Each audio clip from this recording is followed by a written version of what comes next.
Well, there was actually two examples in Alberta about 3 years ago, a company called Williams Engineering, where that's a perfect example of what Taylor's talking about. Right. So there was two plane crashes? Two plane crashes, 1 year apart, Yeah. both president of the company. On first one, it was the founder. Second one, it was the fellow who took over from him. Yeah.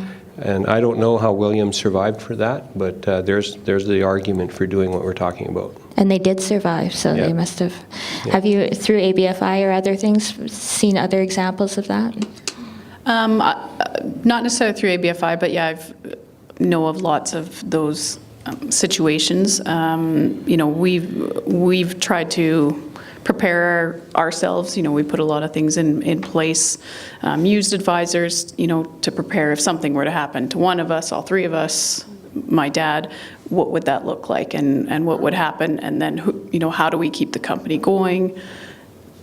Usually for a temporary period of time until you can get someone to step in, but how do you keep, there's a lot of financial aspects of it, there's a lot of legal things tied up with it, so we've gone through that and set up those procedures.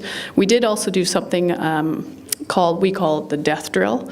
I don't think, I can't remember if it came from ABFI, but we did do that years ago before we succeeded my dad, but basically it was something we put down on paper. If something were to happen to him, what's all that information that we would need to know?